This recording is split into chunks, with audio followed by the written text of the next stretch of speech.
मित्रों, आज उत्तर प्रदेश की डबल इंजन सरकार के 8 वर्ष पूरे हो रहे हैं।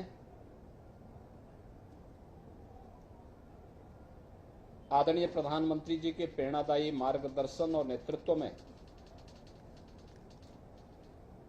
सेवा, सुरक्षा और सुशासन के 8 वर्ष की इस यात्रा के लिए आज प्रदेश के प्रत्येक जनपद में 3 दिवसीय विकास उत्सव के कार्यक्रम को प्रत्येक जनपद में आयोजित किया जा रहा है, जिसमें प्रत्येक जनपद में प्रभारी मंत्री या कोई वरिष्ठ जनप्रतिनिधि उस जनपद में जाकर के इस कार्यक्रम में भागीदार बन रहा है। मुझे आज गोरखपुर में आने का अवसर प्राप्त हुआ है। गोरखपुर की 8 वर्षों में विकास की यात्रा को डबल इंजन सरकार ने कई गुना आगे बढ़ाया है। 2017 के पहले का गोरखपुर और 2017 के बाद का गोरखपुर, यह कहानी केवल गोरखपुर की नहीं है। जो परिवर्तन आपको गोरखपुर में देखने को मिल रहा है, यही परिवर्तन अयोध्या में भी, यही परिवर्तन लखनऊ में भी, यही परिवर्तन काशी में भी, यही परिवर्तन मिर्जापुर में भी, और यही परिवर्तन प्रयागराज में, कानपुर में, आगरा में, झांसी में, मेरठ में, गाजियाबाद में, सहारनपुर में, बरेली, मुरादाबाद, यानी हर एक जगह यही परिवर्तन आपको देखने को मिलेगा। परिवर्तन की ये जो प्रक्रिया प्रारंभ हुई, ये हमारे संकल्प का हिस्सा था, और उस संकल्प के तहत जो हम लोगों ने 2017 में जनता जनार्दन के सामने जो वायदा किया था कि हम सबको सुरक्षा देंगे, सबका सम्मान देंगे, योजनाओं का लाभ बिना किसी भेदभाव के हर गांव, हर गरीब, हर किसान, हर नौजवान और हर जरूरतमंद को उपलब्ध करवाएंगे। जो भारतीय जनता पार्टी का वायदा था कि विकास में भेदभाव किसी के साथ नहीं होगा, आपने देखा होगा सड़कों का जाल पूरे प्रदेश में बिछा है। देश के अंदर सर्वाधिक एक्सप्रेसवे के रूप में आज उत्तर प्रदेश नंबर 1 पर चल रहा है। हाईवे का एक बेहतरीन संचाल उत्तर प्रदेश के अंदर इस दौरान बिछा है। इंटर स्टेट कनेक्टिविटी हमारी बेहतर हुई है, चाहे वह नेपाल से जुड़ी हुई कनेक्टिविटी हो, बिहार से हो, झारखंड का भी एक छोटा सा टुकड़ा यूपी के साथ मिलता है सोनभद्र में, छत्तीसगढ़ का एक छोटा सा अंश मिलता है, मध्य प्रदेश, राजस्थान, हरियाणा, उत्तराखंड, दिल्ली, इन सभी की कनेक्टिविटी को 4 लेन करने की कार्रवाई के साथ साथ जिला मुख्यालयों को 4 लेन के साथ जोड़ना, तहसील मुख्यालयों को 4 लेन की कनेक्टिविटी के साथ जोड़ने की कार्रवाई को आगे बढ़ाना, और अब विकासखंड मुख्यालयों को 2 लेन और 4 लेन की कनेक्टिविटी के साथ देने की कार्रवाई के साथ साथ ग्रामीण क्षेत्र में भी इन कार्यक्रमों को हम आगे बढ़ा रहे हैं। याद करिए, 2017 के पहले गोरखपुर के शहर देश के सबसे गंदे, अव्यवस्थित शहर माने जाते थे। आज 17 सिटी हमारी स्मार्ट सिटी हुई है। जन सुविधाओं को बेहतरीन करने की ओर अग्रसर हुए हैं, स्वच्छ शहर के रूप में अपनी पहचान बनाए हैं, और स्मार्ट सिटी के साथ साथ सेफ सिटी, जो माननीय उच्चतम न्यायालय की अभिलाषा थी, उसके अनुरूप गोरखपुर को भी और अन्य सिटी को भी हम लोगों ने सीसीटीवी कैमरे से आच्छादित करने की कार्रवाई की है। और इस बार जिला मुख्यालय से जुड़े हुए जितने भी अन्य हमारी नगर निकाय हैं, उन सबको हम लोगों ने लेने की कार्रवाई को आगे बढ़ाया है। सुरक्षा का बेहतर माहौल देने के लिए पुलिस में रिफॉर्म किए गए। पुलिस रिफॉर्म की स्थिति ये थी, 7 नए पुलिस कमिश्नरेट बनाए गए। प्रदेश के अंदर जोन स्तर पर एडिशनल डीजी स्तर के अधिकारी की तैनाती की गई। रेंज स्तर पर आईजी स्तर के अधिकारी की तैनाती की गई। जनपद स्तर पर भी बेहतर ढांचा खड़ा किया गया। और अब तक हम लोग 2,12,000 से अधिक पुलिस कार्मिकों की भर्ती करने में सफल हुए हैं, जिनमें 1,56,000 पहले ही अपनी सेवाएं प्रदान कर रहे हैं। 60,200 की भर्ती अभी यहां पर संपन्न हुई है।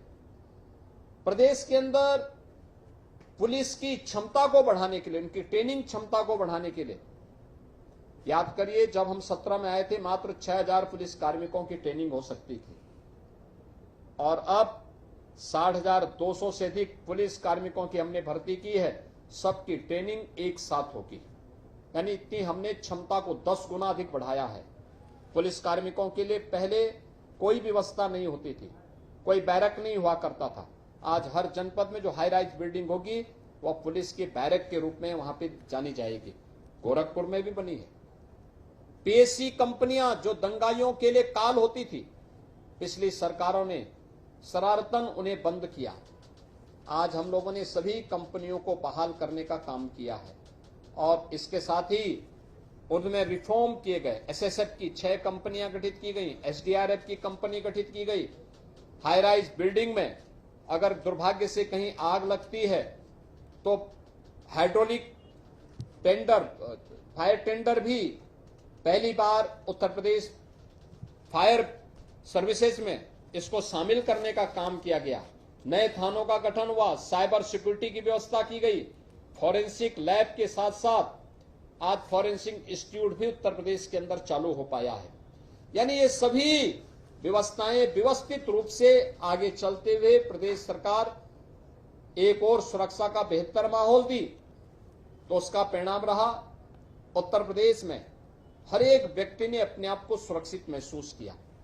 पहले PRB 112 की जो रिस्पांस टाइम था यह 25 मिनट से ज्यादा था। आज मात्र 7 मिनट में PRB 112 की सेवा कहीं भी उपलब्ध हो सकती है। ऐसे ही 108 की एम्बुलेंस सेवा, पहले उसका रिस्पांस टाइम काफी ज्यादा था, 25 मिनट से ज्यादा हुआ करता था, कभी कभी आधा घंटा लगता था। आज 7 मिनट से लेकर 12 मिनट के अंदर वो अपनी सुविधा दे रही है। पिछली सरकारों ने 1 डिस्ट्रिक्ट 1 माफिया पैदा किया, आज सरकार ने 1 डिस्ट्रिक्ट 1 मेडिकल कॉलेज दिया है, 1 डिस्ट्रिक्ट 1 प्रोडक्ट दिया है, नए रोजगार के सृजन किए हैं। MSME जो किसी भी बड़े उद्यम का बेस होता है उसको पुनर्जीवित किया है। उत्तर प्रदेश में निवेश का एक नया युग आया है, और उत्तर प्रदेश अपने नए इंफ्रास्ट्रक्चर के साथ, सर्वाधिक एक्सप्रेसवे के साथ, सर्वाधिक मेट्रो के साथ, सर्वाधिक रेलवे के नेटवर्क के साथ, सर्वाधिक अपनी जन सुविधाओं के साथ देश के अंदर आज अग्रणी राज्य बनकर के उभरा हुआ है। तो नए भारत का नया उत्तर प्रदेश और नए उत्तर प्रदेश का नया गोरखपुर आज उसका एक मॉडल बन रहा है। गोरखपुर की कनेक्टिविटी बेहतर हुई है। गोरखपुर में बिना कटे बिजली सबको मिल जाती है, कोई भेदभाव बिजली में नहीं किसी के साथ होती है। 1 लाख से अधिक गरीबों को अकेले गोरखपुर में प्रधानमंत्री आवास योजना का लाभ मिला है। बनटांगिया गांवों को राजस्व गांव का मान्यता मिली है। गोरखपुर में हर पात्र लाभार्थी को निराश्रित महिला पेंशन, वृद्धावस्था पेंशन, दिव्यांगजन पेंशन का 12,000 रुपए सालाना उपलब्ध कराया जा रहा है। किसान सम्मान निधि से किसानों को सम्मानित किया गया है। गोरखपुर के बेहतरीन इंफ्रास्ट्रक्चर में सड़क की कनेक्टिविटी के साथ साथ गोरखपुर में औद्योगिक निवेश के नए युग में गोरखपुर ने प्रवेश किया है। 15,000 करोड़ रुपए की लागत का निवेश निजी क्षेत्र में आया है। फर्टिलाइजर चालू हो चुका है, एम्स चालू हो चुका है। गोरखपुर में regional centre, research centre virology का ये प्रारंभ हो चुका है। आज सुपर स्पेशलिटी के 8 नए super speciality block BRD medical college में संचालित हो चुके हैं। यानी स्वास्थ्य की सुविधाएं और इंसेफ्लाइटिस की बीमारी का खात्मा भी करने में हमें इन 8 वर्षों में सफलता प्राप्त हुई। पिपराइच में शुगर मिल फिर से चालू हो चुकी है। यानी कनेक्टिविटी हो या फिर लोगों को दी जाने वाली सरकार की बुनियादी सुविधाएं, इनको बेहतर करने में सुरक्षा हो या सुविधा, इन सभी को बेहतर तरीके से सरकार ने आगे बढ़ाया है। बड़े बड़े हाईवे बन रहे हैं, फ्लाईओवर बन रहे हैं। गोरखपुर के ड्रेनेज सिस्टम को तेजी के साथ आगे बढ़ाने के लिए हम लोगों ने गोड़दहिया नाले को, जो अवैध रूप से काबिज लोग हो चुके थे, उसको फिर से पुनर्जीवित करते हुए गोरखपुर के जल प्लावन की समस्या का समाधान भी इसके माध्यम से निकाला है। रामगढ़ ताल की परियोजना को पुनर्जीवित किया है। गोरखपुर में आयुष विश्वविद्यालय का निर्माण भी हुआ है। गोरखपुर में एक यहां पे वेटनरी कॉलेज की स्थापना का कार्य चल रहा है। गोरखपुर में आज एनसीसी की एकेडमी के निर्माण का कार्य भी चल रहा है। और साथ साथ गोरखपुर में एक फॉरेस्ट्री और हॉर्टिकल्चर यूनिवर्सिटी के निर्माण की कार्रवाई को भी सरकार ने तेजी के साथ आगे बढ़ाने का काम किया है। गोरखपुर में नया रिंग रोड जंगल कौड़िया से कालेसर फर्स्ट फेज में संपन्न हो चुका था। अब जंगल कौड़िया से जगदीशपुर के बीच उसका सेकेंड फेज का काम युद्ध स्तर पर चल रहा है। हर घर नल की योजना प्रभावी ढंग से क्रियान्वित हो रही है। गांव हो या शहर, हर एक जगह विकास की सुविधा, हर ग्राम पंचायत में ग्राम सचिवालय के माध्यम से ऑप्टिकल फाइबर या वाईफाई की सुविधा उपलब्ध करवा करके एक और सरकार ने गांव में ही गांव के लोगों को बैंकिंग की सुविधा, आय प्रमाण पत्र, निवास प्रमाण पत्र, जाति प्रमाण पत्र, इन सभी की सुविधा उपलब्ध करवाने की कार्रवाई को आगे बढ़ाया है। तो साथ साथ बैंकिंग की सुविधा भी गांव में ही गांव की किसी बेटी को उपलब्ध हो रहा है। हर ग्राम पंचायत आज के दिन पे 4 से 6 नए रोजगार का सृजन का केंद्र बना है। गोरखपुर में आय निवेश में लगभग 50,000 नौजवानों को नए रोजगार की और नौकरी की सुविधा इसके माध्यम से प्राप्त हुई है। विकास चाहे वह किसान का हो, अन्नदाता किसान का हो, श्रमिकों के उत्थान का हो, युवाओं के रोजगार का हो, महिलाओं के सशक्तिकरण का हो, या फिर आम नागरिक के जीवन में होने वाले व्यापक परिवर्तन के माध्यम से इन कार्यक्रमों को आगे बढ़ाने का हो। आज उत्तर प्रदेश के एक मॉडल जिले के रूप में गोरखपुर ने अपनी एक नई पहचान बनाई है और उसी पहचान की दृष्टि से 8 वर्ष की इन उपलब्धियों को लेकर के अभी हम लोगों ने यहाँ पे इन 3 दिवसीय कार्यक्रम का शुभारंभ किया है। मुझे पूरा विश्वास है इस विकास उत्सव के कार्यक्रम के साथ जनप्रतिनिधि रुचि लेंगे, इन कार्यक्रमों को प्रभावी ढंग से आगे बढ़ाने का काम करेंगे और विकास की इस अनवरत यात्रा में आदरणीय प्रधानमंत्री जी के मार्गदर्शन और प्रेरणादायी नेतृत्व में आज उत्तर प्रदेश बीमारू राज्य से उभर करके देश के एक अग्रणी ग्रोथ इंजन के रूप में अपने आप को स्थापित किया है। उस उत्तर प्रदेश में आज जीवन के प्रत्येक क्षेत्र में जो व्यापक परिवर्तन आया है उसका केंद्र बिंदु गोरखपुर भी बना है। स्वाभाविक रूप से मैं इसके लिए गोरखपुर की जनता जनार्दन को भी हृदय से बधाई देता हूं और विश्वास करता हूं कि विकास की इस यात्रा को, विरासत के संरक्षण की इस यात्रा को, गरीबों के कल्याण की इन योजनाओं को प्रभावी ढंग से क्रियान्वित करने के इस अभियान में जितने भी सारथी हैं उन सबको उनका आशीर्वाद और समर्थन निरंतर इसी रूप में प्राप्त होता रहेगा। बहुत बहुत धन्यवाद।